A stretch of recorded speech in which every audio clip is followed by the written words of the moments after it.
Welcome in, everybody, to a Tuesday edition of Birds 365 here on JAKIB Sports. I'm your host, Zander Krause. Give me a follow on X at Real Zander. That's my co-host, Johnny Mac, John McMullen, the number one Eagles beat reporter in town. Give him a follow on X at JF McMullen. Johnny Mac, a lot to talk about today. 4 scheduled games already out for the Philadelphia Eagles as we wait for the much-awaited full release tomorrow night. Some NBA stuff I want to run by you with the lottery. Johnny Mac, how you doing on this Tuesday morning, brother? I'm doing well. Trying to get an Eagles game on a Sunday. I know. Can we get that, NFL? Maybe one Sunday, throw it in there, throw it in the mix. Boy, John, we are getting that Super Bowl winning treatment right now. They've released 4 games for the Eagles already. There's no other team that has anywhere close to that many games released. So they're clearly catering to the Eagles a little bit here. I joked about your tweet about the Eagles are disrespected crowd. I know you have. man, you got to take you people got to take the year off, man. You're so off base now. You gotta tap out and come back. They'll be back next week when they ban pushing in the NFL. This league does not disrespect the Philadelphia Eagles. It's the exact opposite. The exact opposite. Polar opposite. No doubt. And our boy Jason A-Team is certainly not disrespecting us with a $50 super chat to start the show. A-Team, thank you, brother. We appreciate it. We'll run down all the games. By the way, there's 4 games. So we mentioned that 4 games so far released for the Eagles. John joked there's not one Sunday yet. We got a Saturday, a Friday, a Thursday, and a Monday. All right. So no Sunday game yet for the Eagles. We'll get the full schedule tomorrow night. Let's read Jason A-Team checking in here. He says, let's start this day off with a bang. Eagles-Cowboys first game of the year, and our Sixers got the 3rd overall pick. We're actually going to get a decent player for this horrible tank job this past season.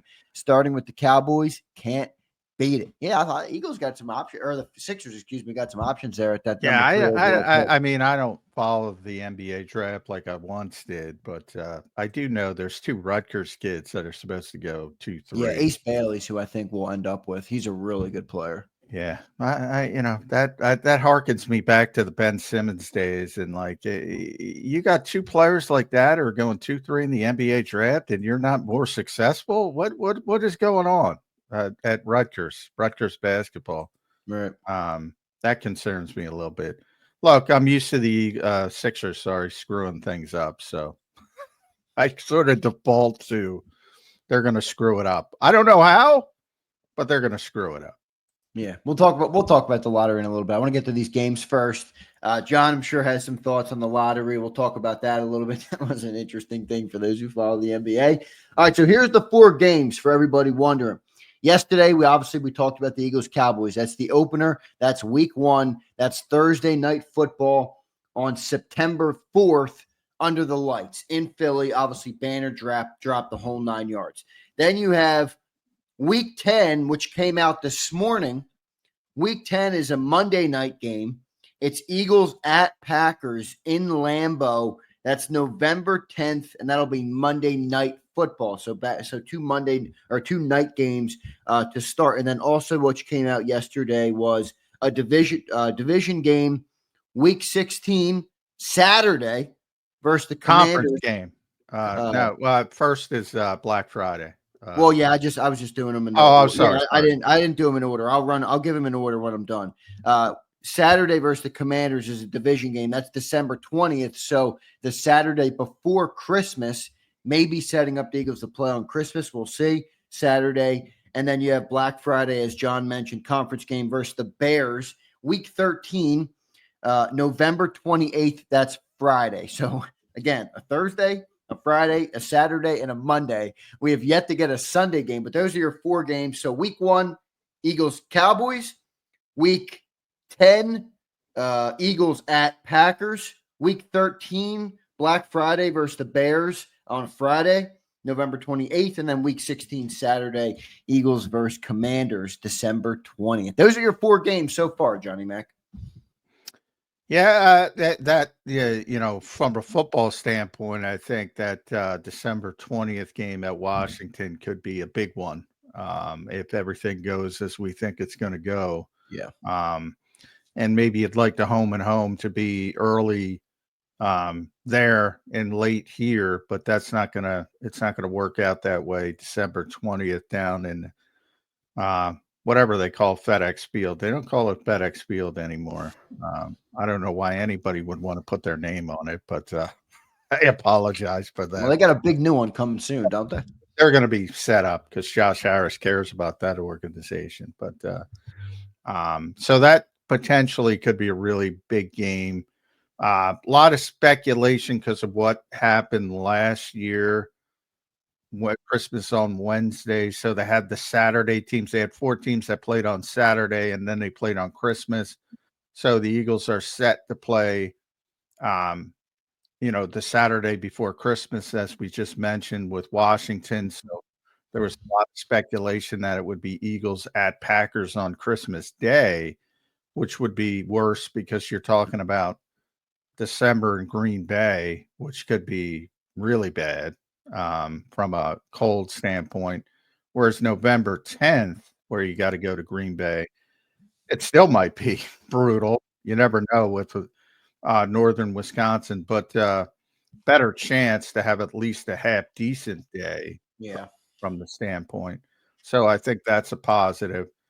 Still a chance they might play on Christmas because everybody wants your Philadelphia Eagles. Yeah. Everybody wants your Philadelphia.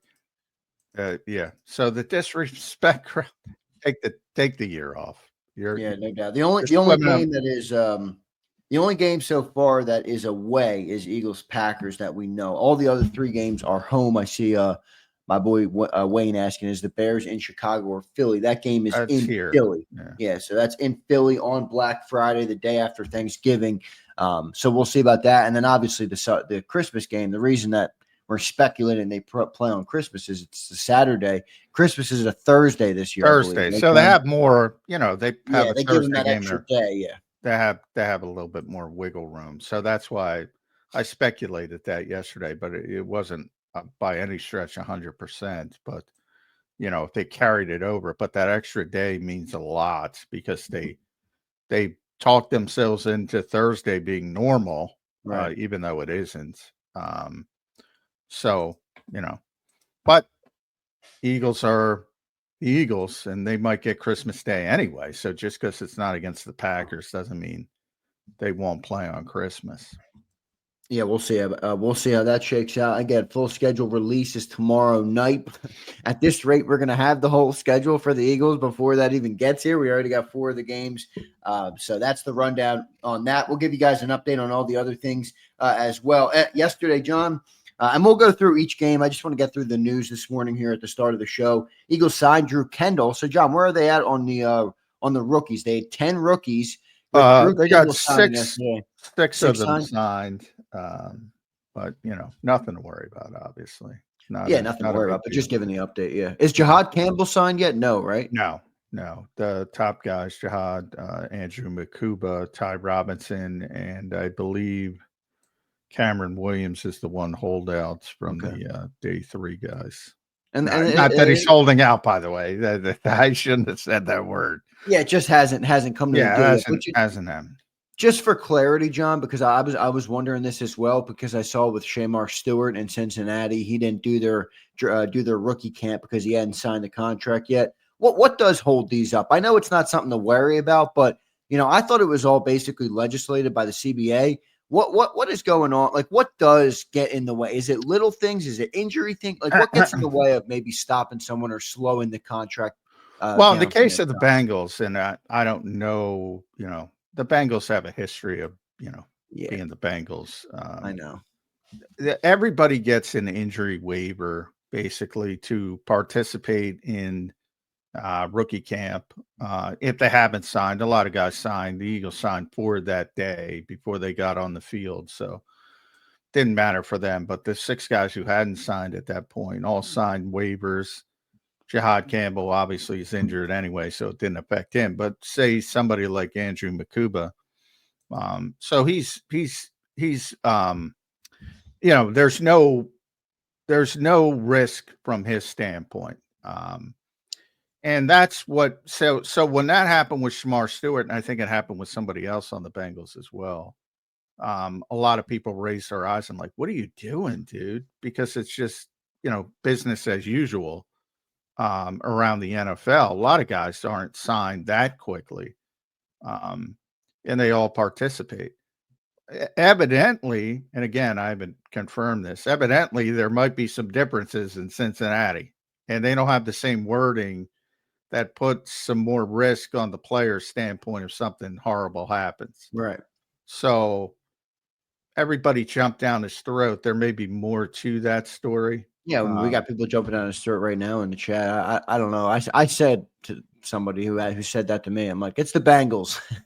let's give him a little bit more leeway. Yeah, I think you should. I think you should give him a little bit more leeway. There's something else going on. So ultimately, it won't matter. I mean, there are a few little pockets in the draft, second round, the receiver from Iowa State, Jalen Lane. No, not Lane. There was two of them, I think, from Iowa State. The one who's like the third pick in the second round. I'm looking it up real quick. Houston drafted both of them, right? Yeah, he was the let's see.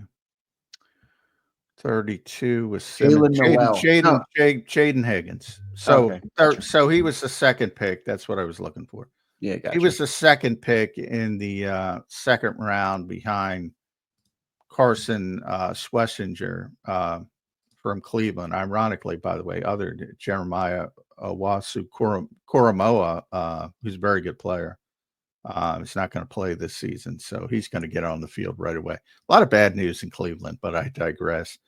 Jaden Higgins got the first fully guaranteed contract for a second-round pick. Well, that means Schlesinger at 33 is going to ask for a fully guaranteed contract. Probably means Nick Emenwari at 35 is going to ask for a fully guaranteed contract. So agents are trying to push that down the board as much as possible to get fully guaranteed deals. All the first-round picks are fully guaranteed now, the first 4 years, basically. And they're going to they keep trying to push it, and they got it into the second round with Higgins for the first time. So that's a little bit that can be a hang up. Then there's offset language. Some of the cheaper teams are very, like Cincinnati, are very hung up on offset language. That basically means if you get cut, and you get signed by another team, which is usually going to be the case, your original team only has to pay the difference between the new salary and the old salary versus the whole thing, and the player can't double dip, which they can if there's no offset language. So that factors into it. And then the only other contention point is the signing bonus timing. Like a lot of teams, cheaper teams, want to spread that out. So you might get some when you put pen to paper. You might get some later in the summer. You might get some during the season. They try to space it out, and that creates a few issues. But there are no old school holdouts because everything's collectively bargained from a standpoint of slot and how much you're set to make. Right. So those little things can cause a couple ripples, but it's never a big long-term thing. Yeah, it's all legalese. So we'll see. We'll see what happens there. Eagles have 6 of 10. You heard Johnny Mac say that 6 of 10 draft picks under contract, and I assume the other ones will be coming shortly. So we'll be following along. We'll give you guys the update on that. Last piece of news I want to hit on in this opening segment here is I saw John put this out. Howie Roseman got presented with another award yesterday. Most valuable award. Philadelphian. Most valuable Philadelphia. There you go. From the Philadelphia. I think Howie's from Brooklyn, by the way, but whatever. Yeah. Well, I know he's not from here. Yeah, he didn't grow up here. Most valuable Philadelphian. Yeah. From the Philadelphia Visitor Center Corporation. I think that's a fair award for him, John. He made a great football team. And as you know, from being around this city, this is a different city when this team wins and is successful. And it was a great year in Philly because of that. So I like Yeah. the award for Howie. Yeah, I gotta believe congratulations to Howie. You got a little key. It's not that big of a deal, trophy. everybody. I Yeah, just wanted to say I saw it and I'm like, let me yeah. tell the people about I that. gotta believe, and I don't know, but I gotta believe there's more important things in Philadelphia that are more. But it's such a horribly run city. Maybe he deserves it. Well, Maybe yesterday none I of the people. mentioned it. Maybe the people who are doing the real work don't deserve it. So maybe he does deserve it. But I gotta Well, believe there's yeah, more I important agree with things. you. I mean, yesterday I mentioned football's inconsequential. It is, but hey, listen, in Philly, it's not. All right. So Howie got it. Good stuff there on that front. John, one thing that happened over the weekend that I feel I apologize for not mentioning on Monday's show, everybody. But Derek Carr retired over the weekend. I thought that was interesting. I know he's got that bad injury, but Derek Carr officially hangs him up in New Poor Orleans, Kellen which, Moore. My yeah, buddy Kellen Moore, man. he's He going to might have struggle. he might have inherited the worst quarterback room in NFL history now with no Derek Carr. I think I mean, Tyler Shark's going to start day one. Tyler, Unless they trade for Tanner McKee. boy, they might trade for Jameis Winston. They might get in the Aaron Rodgers sweepstakes. I think Tanner's like plan C or D, but they might make a call. But they already have a bunch of young guys: Spencer Rattler, Jake Hayner, whatever his name is. And then Tyler Shuck. I think they'd be looking for more of a bridge quarterback. Not in the case of Rodgers, that would be a home run for them, even a 40, whatever. But Jameis Winston type. Now that the Giants, have Russell Wilson and drafted Jackson Dart, I mean, do they really need Jameis Winston? He can go back to New Orleans, has a history there. That would make some sense to me. They need some kind of veteran presence. I could see that as well. So Derek Carr officially hangs him up. Tyler Shuck is penciled in right now. We'll see if the Saints make a move with Kellen Moore. But John, is Derek Carr sneaky underrated from a macro perspective? Quarterback. Yeah. I mean, this guy's got 41,000 passing yards in his career, John. Yeah, very a lot of passing yards, man. 257 touchdowns, 112 picks, and 92.8 rating in his career. I mean, that's pretty dang good. Well, yeah, but he didn't have the team success. So quarterback's world, man. Yeah, he's got some the vast majority of his career obviously spent with the Raiders, who are one of the disaster organizations. And there were a couple times where he did have, representative teams and they performed well, he had one season in Oakland, one season in Vegas where he was phenomenal. Very, very underrated quarterback, I would say. If he had better supporting cast, you'd think more highly of him. That's how it works, though, with quarterbacks. So they get too much credit when things go well and too much blame. Everybody knows it's part of the job. Right. Part of the job. Was it last year that they were like the best team in football for 2 weeks, or was that 2 years ago? No, that was last year. That was last year. That was last year. But then the center got hurt against the Eagles. He was a really good player, Eric McCoy. And he got hurt, obviously, later in the season. And then they were just off the table. But even last year, he had a solid year when he did play.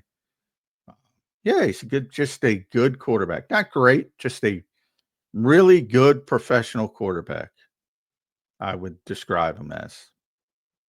Good stuff there. So Derek Carr hangs him up. We'll see what Kellen Moore does, or if maybe Tanner McKee becomes an option. I don't think he would. John already mentioned they got a lot of young guys with no experience. So I agree. I think they'd go the more experienced route.